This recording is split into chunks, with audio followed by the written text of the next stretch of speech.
சொல்லுங்கள் ராஜு முருகன், ரொம்ப மகிழ்ச்சி உங்களை சந்திச்சதில். ட்ரைலர் இந்த படத்தை பற்றி அதிகபட்சமாக என்னுடைய அறிவு வந்து அதோட ட்ரைலர்லேருந்து தான் என்னால் உணர்ந்துக்க முடியுது. ரொம்ப பவர்ஃபுல்லான ஒரு மூவியாக இருக்குது. இதுக்கு இப்படி ஒரு படம் எடுப்பதற்கான எல்லா ரைட்டருக்குமே அவன் வந்து ஒரு ஒரு கதையை உருவாக்குறதுக்கு அவனுடைய பின்புலமும் அவனுடைய உணர்வுகளும் ரொம்ப முக்கியமானதாக இருக்குது. இப்படி ஒரு கதை உருவாகுவதற்கு உங்களுடைய பின்புலம் ஒரு காரணமா? நிச்சயமாக பின்புலம். அப்படின்னா அந்த பின்புலம் என்ன? திருவாரூர் மாவட்டம் அபிவிருத்தீஸ்வரம்னு ஒரு கிராமம். உங்களுக்கு தெரிஞ்சிருக்கும், தஞ்சாவூர் பிரிக்கப்படாத தஞ்சாவூர் மாவட்டம்ங்கிறது வந்து முழுக்க கம்யூனிச தாக்கம் அதிகமாக இருக்குது. விவசாய கூலி தொழிலாளிகளால் வந்து அங்கே கிட்டத்தட்ட கடந்த 100 வருடங்களாக அங்கே வந்து இடதுசாரி இயக்கத்தின் சிந்தனை வந்து மேலோங்கி இருக்குது. ஸோ அந்த ஒரு மூமெண்ட்டில் எனக்கு என்னோடய அண்ணன் சரவணன் அப்படின்னு சொல்லிட்டு, அவர் இப்போது இந்த ஜோக்கர் படத்தில் அவர் இணை இயக்குனராக இருக்கார். அவர் தமிழ் எம்ஃபில் தமிழ் படித்தவர், கரந்தை தமிழ் சங்கத்தில். ஸோ அவர் மூலமாக எனக்கு இலக்கியங்கள் நிறையா பரிச்சயமானது. அவருடைய நண்பர் யுகபாரதி அண்ணன் பாடலாசிரியர், இவங்க 2 பேரும் சேர்ந்து எனக்கு வந்து புத்தகங்கள் அறிமுகப்படுத்தினாங்க. அந்த புத்தகங்கள் எப்படிப்பட்ட புத்தகங்களாக இருந்தது அப்படின்னா, முழுக்க பொது உடைமை சித்தாந்தங்களை சொல்கிற புத்தகங்களாக நிறையா வந்து எனக்கு ஃபஸ்ட்டு நான் படிக்க நேர்ந்த விஷயங்கள். ஏன்னா யுகபாரதி அண்ணனுடைய அப்பா வந்து மார்க்சிஸ்ட் கம்யூனிஸ்ட்டு, தஞ்சாவூர் நகர செயலாளர். ஸோ அவர் முழுக்க அந்த இடதுசாரி பின்னணியிலேருந்து வந்தவர். ஸோ நம்முடைய அந்த பிகினிங்கே வந்து முழுக்க பொது உடைமை சித்தாந்தத்தை படிக்கக்கூடிய, மூலதனத்தை படிக்கக்கூடிய உங்களுக்கு அதை படித்தவன் உருப்பிடுவானா? உங்களுக்கு நல்லா உருப்பிடுவான். ஐ மீன் நான் தான் நம்ம தோழர்களை அப்படி வந்து தோழர்களால் தான் எனக்கு வந்து இந்த ஒரு இது கிடச்சிது. ஸோ யுகபாரதி மூலமாகவும் அண்ணன் மூலமாகவும் ஏற்பட்ட ஒரு தொடர்ந்து அந்த மாதிரியான புத்தக வாசிப்பு, அவர்களுடைய நெருக்கம். இல்லை, ஜோக்கர் அப்படின்றது ரொம்ப ஒரு ஒரு சட்டையரிக்கான ஒரு டைட்டில். அதுக்கப்புறம் வந்து இன்றைய மன்னர்களின் கதை அப்படின்றீங்க. அப்போ யாரை ஜோக்கர், யார் இதில் ஜோக்கர்? மக்களா இல்லை ஆட்சியாளர்களா? இந்த இடதுசாரி பின்புலத்தில் வந்த கலைஞர்கள் இருக்காங்க இல்லையா, அவங்களுடைய இன்னொரு பக்கம் பார்த்தீங்கன்னா, இப்போது அதிலேருந்து பிரிந்த வெவ்வேறு விஷயங்கள் இருக்கும். மாக்காய்கா பாடகர்களாக இருக்கட்டும், எல்லாருக்கும் ஒரு நக்கல் இருக்கும். சமூகத்தை மேலே, அதிகாரத்து மேலேயும் ஒரு கலையை வெளிப்படுத்தும் விதம் வந்து ஒரு சட்டையரிக்கலாக இருக்கும். ஸோ அந்த இன்ஸ்பிரேஷன் எனக்கு அப்பையிலேருந்தே அது நிறையா கேட்டு. சார்லி சாப்ளின்ட்ட அது ரொம்ப தீவிரமாக இருக்கும். அதை வந்து சட்டையரிக்கலாக வெளிப்படுத்துறது. ஸோ அப்படியான ஒரு பொலிட்டிக்கலான ஒரு விஷயத்தை பண்ணணுங்கிற ஒரு விருப்பம் தான் இந்த ஜோக்கர் அப்படிங்கிறது. ஸோ அந்த ஜோக்கர் அப்படிங்கிறது யார் அப்படிங்கிறது தான் படம். நீங்கள் படம் முடிஞ்ச உடனே யாரை நம்ம ஜோக்கராக சொல்கிறோம் அப்படிங்கிறது வந்து இல்லை, நிறைய ஜோக்கர் எனக்கு ட்ரெய்லர்லேயே தென்படுறாங்க. எப்படின்னா, இப்போது க்ளீன் இண்டியா அதில் தெரியுது, ஒரு இடத்துல வந்து சீமானை குறிக்கிற மாதிரி ஒரு கேரக்டர் ஒன்று தெரியுது, பல்வேறு திட்டங்களில் வந்து சட்டையர் பண்ணுற மாதிரி தெரியுது, ரொம்ப பவர்ஃபுல்லான டயலாக்ஸ் இருக்குது, வாழை தான் உள்ளடே அப்படின்ற மாதிரியான ரொம்ப யதார்த்த மனிதர்கள் பேசுகிற மாதிரியான டயலாக்லாம் இருக்குது. இந்த படம் எப்படி வந்து வணிக ரீதியாக நீங்கள் எப்படி கன்வின்ஸ் பண்ணீங்க? ஏன்னா as a creator, yes, I have all the rights to make a movie. ஆனால் கடைசியாக இது வந்து ஒரு பிஸ்னஸாக. ஆமாம். அப்போ எப்படி அது கன்வின்ஸ் ஆச்சு?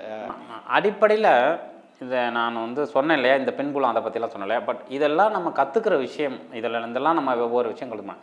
இது எல்லாத்தையும் தாண்டி நான் முழுமையாக என்னுடைய கிடைச்ச ஒரு அறிவில் வந்து அடையும் போது, இந்திய ஜனநாயகத்தை நான் ரொம்ப மதிக்கிறேன்.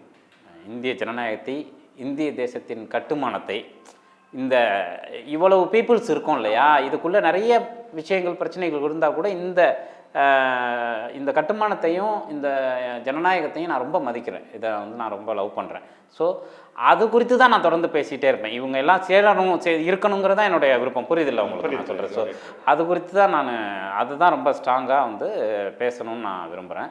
ஸோ இதை பேசுகிறதுக்கு வரும்போது நீங்கள் சொன்ன மாதிரி எண்டு பிஸ்னஸ் தான் சினிமாவில் நம்ம என்ன சொன்னாலும் அது வந்து வியாபார ரீதியாக ஏதாவது ஒரு இடத்த நமக்கு கொடுத்தா தான் அது அடுத்தடுத்து இந்த மாதிரியான படங்கள் வர முடியும். ஸோ அதனால் முதல் விஷயம், எப்போவுமே நான் வந்து மக்கள்கிட்டேருந்து விலகி ஒரு ஆர்ட் பண்ணணுங்கிற விருப்பம் எனக்கு இல்லை. ஸோ அந்த ஒரு இடதுசாரி சிந்தனையாளனா அப்படி அது தவறும் கூட இல்லையா? ஆமாம், நிச்சயமா. கலை வந்து மக்களுக்கானதை நீங்கள் அப்படின்றத நீங்கள் முழுமையாக நம்புகிற ஆளுங்க. ஸோ ஒன்று விஷயம். இன்னொன்று, இடதுசாரி இயக்கம் அப்படிங்கிற ஒரு அடையாளத்தை கூட நான் விரும்பலை. அது வந்து விரும்பலை மீன் எனக்கு அதுதான் எல்லாமே கொடுத்தது. பட் அப்படி ஒரு கலைஞனை வந்து அப்படி கூட அடையாளப்படுத்த வேண்டாம்னு நான் நினைக்கிறேன். இது வந்து இது எல்லாருக்குமான இடதுசாரி சிந்தனைங்கிறது என்னை பொறுத்த வரைக்கும் ஒரு வாழ்க்கை முறை. அது ஒரு கட்சி சார்ந்ததெல்லாம் இல்லை. ஸோ அது வந்து ஒரு வாழ்க்கை முறை. அதை நான் நேசிக்கிறேன். ஸோ கலைஞன்கிறவன் எந்த அடையாளமும் இல்லாமல் தன் வேலையை செய்யணும் அப்படிங்கிறது தான் ஒரு விஷயம். இந்த கலை மக்களுக்கானதுங்கிற ஒரு விஷயத்தில் மக்கள்கிட்டேருந்து நம்ம எடுத்து தான் அதை அவங்களுக்கு கொடுக்குறோங்கும் போது அதை விட சுவாரஸ்யமான விஷயம் எங்கேயும் இல்லைன்னு நான் நினைக்கிறேன். சமூகத்தில் நடக்கிறத விடவும் உங்களுக்கு சுவாரஸ்யமான விஷயம். அதனால இந்த படம் வந்து என்டர்டெயின்டாக இருக்கும், ஹியூமராக இருக்கும். அது வந்து மக்களிடம் வந்து இந்த சினிமாவுக்கான ஒரு அடிப்படை வியாபாரத்தை பெற்றுத்தரும்னு நான் நம்புகிறேன். அப்புறம் இந்த தயாரிப்பாளர்கள் ட்ரீம் வாரியர்ஸ் எஸ்ஆர் பிரபு, எஸ்ஆர் பிரகாஷ் சார், அவங்க வந்து இந்த படத்தை அணுகியது வந்து முழுக்க வியாபாரமாக இல்லை. வியாபாரம் இருக்குது சினிமாவுக்குள்ளே நிச்சயமாக, அதுதான். பட் முழுக்க வியாபாரமாக இல்லை. இந்த ஸ்கிரிப்டுக்கு என்ன நேர்மையோ இந்த உண்மையோ அதை நம்ம பண்ணுவோம், அதுக்கான இடத்த அடைஞ்சிக்கும், அதை வந்து கொடுக்கும் அப்படின்னு நினைக்கிறேன். அதனால் என்னுடைய ஒட்டுமொத்தமாக இதில் என்னுடைய விஷயம் என்னென்னா, வியாபாரம் சினிமாவுக்கு ரொம்ப முக்கியம். ஆனால் ஒரு கலைஞனுக்கு அந்த கவலை இருக்கக்கூடாது.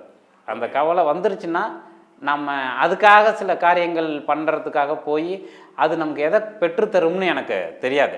நேர்மையாக நம்ம இருக்கிறத செய்தால் அது நமக்கு என்ன பெற்றுத்தருமோ அது கரெக்டாக இருக்கும்னு நான் நினைக்கிறேன். இன்னொரு ரொம்ப தனித்தன்மையான ஒரு விஷயம் இந்த படத்தில் நான் பார்க்குறது, அதோட நடிகர்கள் முற்றிலும் பெரிய அளவுக்கு இதற்கு முன்பு பெரிய அறிமுகம் இல்லாத ஒரு மனிதர்கள். ஆனால் ரொம்ப பிரமாதமாக நடிச்சிருக்கிறத நான் ஃபீல் பண்ணுறேன். முகஸ்துதிக்காகலாம் கிடையாது, உண்மையிலேயே. எப்படி இவங்களை எல்லாம் தேர்வு பண்ணீங்க? குரு சோமசுந்தரம் உங்களுக்கு ஆல்ரெடி ஆரண்யகாண்டம், ஜிகர்தண்டா இதிலெல்லாம் அவரை தெரியும். ஸோ அவர் மேலே எனக்கு ஒரு நல்ல இம்ப்ரெஷன் இருக்குது. குக்கு டைம்லேயே கூட ஒரு கேரக்டரில் அவர் நடிக்க வேண்டியது ஒன்று. ஸோ அதனால் இந்த படம் ஆரம்பித்த பிறகு, இந்த ஸ்கிரிப்ட் எழுதின பிறகு ஒரு விஷயத்தில் நான் ரொம்ப தெளிவாக அந்த ஸ்கிரிப்ட் முழுமையாக எழுதி, அதுக்கு முன்னாடி கதை அளவில் இருந்தப்போ அவரை கூப்பிட்டு கேட்டு பார்க்கலாமா, அவரை கேட்டு பார்க்கலாமான்லாம் சில தாட் இருந்தது இந்த படத்தோட கதை நாயகனுக்கு, மன்னர் மன்னனுங்கிற கேரக்டருக்கு.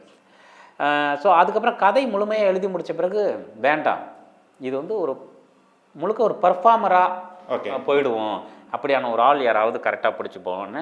எனக்கு பொதுவாக ஸ்கிரிப்ட் எழுதும்போது இவங்க மைண்டு அப்படிலாம் வச்சு எழுதுகிற பழக்கம் கிடையாது.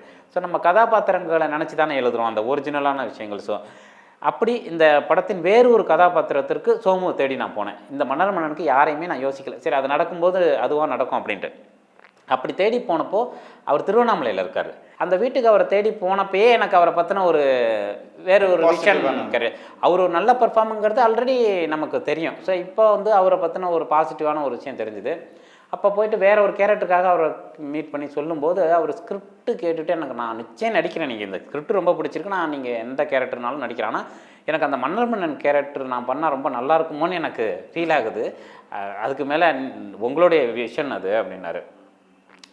ஸோ அதுக்கப்புறம் நான் அவரோட ஒரு 1 ஹவர் உரையாடிட்டு வந்த பிறகு எனக்கு வந்து அது மைண்டில் வந்து அவர் அவருடைய ஒரு உடல் மொழி, இந்த மன்னர் மன்னனுடைய விஷயம் அதெல்லாம் யோசித்து ரொம்ப கரெக்டாக இருப்பாருன்னு தோணி 2 நாள்லேயே ஃபோன் பண்ணி வர சொல்லி ரிஹர்ஸ் பண்ணுவோம் சோமு அப்படின்னு ரிஹர்ஸ் பண்ண பிறகு எனக்கு 100% நம்பிக்கை வந்தது, ரொம்ப சரியான பர்சன் அப்படின்னு சொல்லிட்டு. அதனால் அவரை நான் போட்டேன்.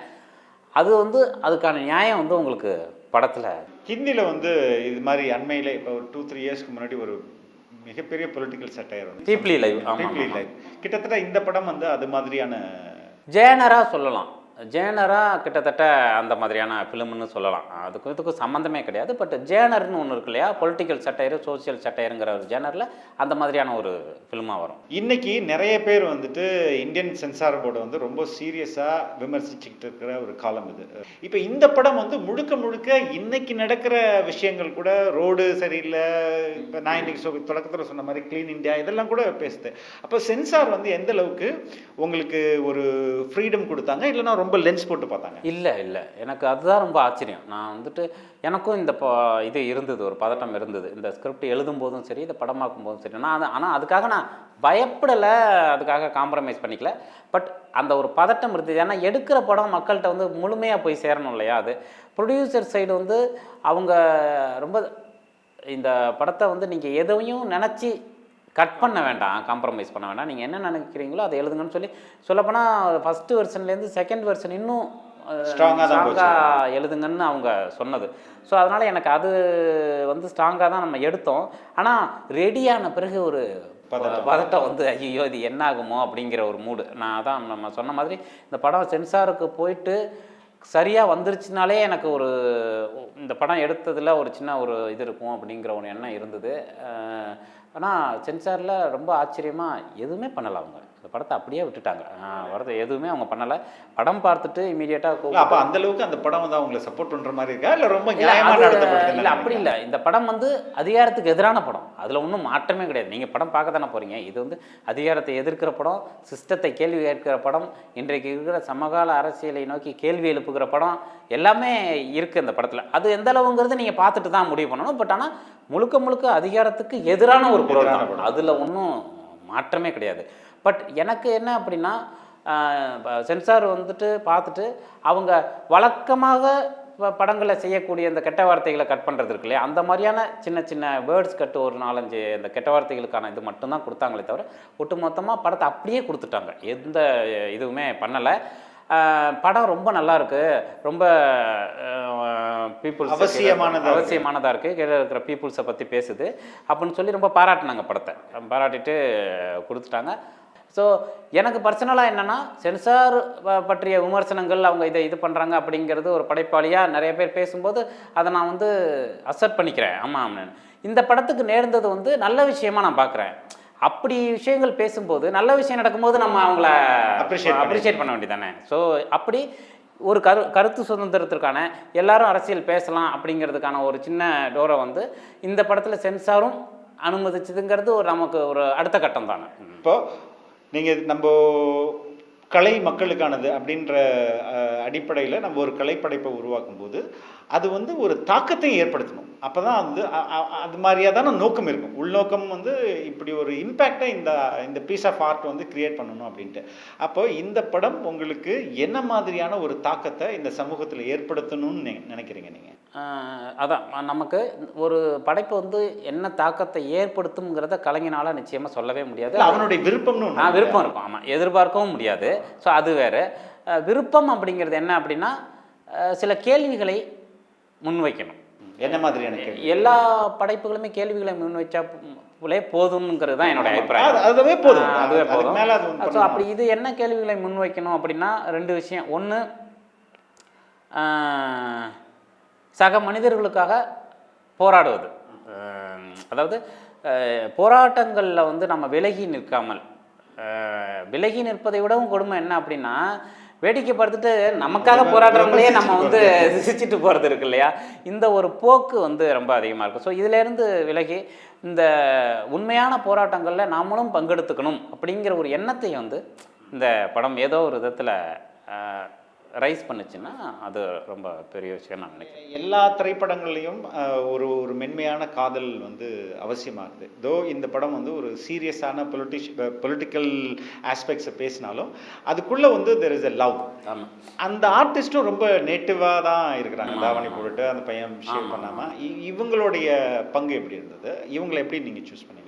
ஆமாம், இந்த படம் முழுக்கவே ஆர்டிஸ்ட்டுகளுடைய பங்கு வந்து ரொம்ப முக்கியமான விஷயம். நீங்கள் படம் பார்த்த பிறகு உங்களுக்கு மேபி அது தெரிய வரும். மு. ராமசாமி அவர் வந்து தமிழ்நாட்டின் மிக முக்கியமான நாடக ஆளுமை. ஆனால் அவருக்கு தொடர்ந்து சினிமாக்களில் அவருக்கான ஒரு இடங்கிறது கரெக்டாக கிடைக்கல. இந்த படத்தில் அவர் ரொம்ப முக்கியமான ஒரு விஷயம் பண்ணியிருக்காரு. அப்புறம் எழுத்தாளர் பவா செல்லதுரை, அவர் வந்துட்டு எழுத்தாளராக அவரை தெரியும் நமக்கு. இந்த படத்தில் நடிகராக ரொம்ப முக்கியமான பங்காற்றியிருக்காரு. நீங்கள் சொன்ன மாதிரி இந்த படத்தில் வந்து இந்த அரசியலை தாண்டி ஒரு பெண்களுக்கான ஒரு விஷயம் இருக்குது. ஒரு இன்றைக்கு இருக்கக்கூடிய எளிமையான இந்திய பெண்களின் மனநிலை, விருப்பம் இருக்கு இல்லையா, அது சார்ந்த சில பதிவுகள் இருக்குது. ஸோ சொல்லப்போனால் இந்த படத்தில் 2 பெண்கள் இருக்காங்க. மல்லிகா அப்படிங்கிற ஒரு கேரக்டர், அதில் வந்து ரம்யான்னு ஒரு பொண்ணு நடிச்சிருக்கு. இசை அப்படிங்கிற ஒரு கேரக்டர், அதில் வந்து காயத்ரின்னு ஒரு பொண்ணு நடிச்சிருக்கு. இந்த 2 பேரும் ரொம்ப முக்கியமாக. நான் பொதுவாக பெண் கதாபாத்திரங்கள் எழுதும்போது கொஞ்சம் கூடுதலான முக்கியத்துவம் அழுத்தம் கொடுக்கணும்னு நினைப்பேன். அப்படி இவங்க 2 என்ன மாதிரியான இவங்க கேரக்டரைசேஷன் ஓரளவுக்கு சமூக விழிப்புணர்வோட இருக்கிற ஆட்களாகவும் முன்னின்று போராடுற அந்த பொண்ணு இசைங்கிற கேரக்டர் அதுதான். அது வந்து இந்த சொசைட்டியில் ஒரு பெண் எப்படி வந்து தெருவில் நின்று இது பண்ண முடியும் அப்படிங்கிறதுக்கான ஒரு அடையாளமாக அந்த பெண் இருக்கும். இந்த பெண் வந்து ஒரு சாதாரண எளிய குடும்ப பின்னணியில் இருக்கக்கூடிய ஒரு பெண், ரோஜா தோட்டத்தில் வேலை பார்க்குற ஒரு பொண்ணு. ஓகே. இங்கே தர்மபுரி தர்மபுரி, ஆமா. அந்த கதைக்களம் வந்து தர்மபுரி. தர்மபுரி. ஆமாம் ஆமாம். அது வந்து அங்கே இந்த ஓசூர் அந்த பார்டரில் ரோஜா தோட்டங்கள் நிறைய பார்த்துருக்கீங்க இல்லையா? ஸோ அதில் வேலை பார்க்குற ஒரு சாதாரண. இது இன்னொரு முக்கியமான விஷயம், இந்த படத்தில் வந்துட்டு சோஷியல் மீடியாவுக்கு இம்பார்ட்டன்ஸ் கொடுத்துருக்கீங்களா? ஆமாம் ஆமாம் ஆமாம். சோஷியல் மீடியாஸ்க்கு ஒரு பகுதி இருக்குது இந்த படத்தில். அது எப்படி அவங்க எப்படி இது பண்ணுறாங்க அப்படிங்கிற. இப்போ இது வந்துட்டு நம்ம அரப் ஸ்ப்ரிங் மாதிரி எப்படி வந்து நம்ம சிரியாலையும் ஈஜிப்ட்லேயும் ஃபேஸ்புக் மூலயமா ஒரு புரட்சி உருவாச்சோ அது மாதிரியான ரெஃபரன்ஸ் இதில் இல்லை அதில் மாதிரியான அப்போ அதாவது அவ்வளவு பெரிய விஷயத்த சொல்லலை. ரெஃபரன்ஸ் இருக்கு, அதை வச்சு நம்ம we can do something. ஆமாம். அது சோஷியல் மீடியாங்கிறது இன்றைக்கி எல்லாத்தோடையும் எப்படி இருக்குது, அவங்க எப்படி ஒரு விஷயத்தை போர்ட்ரேட் பண்ணுறாங்க, அவங்க எப்படி அந்த ஒரு சின்ன விஷயத்தை கூட அவங்க எப்படி வெளியில் எடுத்துகிட்டு வர முடியும் அப்படிங்கிறத கதைக்குள்ளே சோஷியல் மீடியாவால் பெரிய மாற்றம் நிகழுது அப்படிலாம் இல்லை. பட் அந்த ஒரு பங்கை வந்து சொல்லும்போது அதை ஒரு சின்ன ஒரு விஷயமா சொல்லிட்டு போயிருக்கேன். உங்களுடைய முயற்சி உண்மையிலே வெற்றி பெற வாழ்த்துக்கள். உங்களுடைய பணியும் தொடரும். Thank you very much.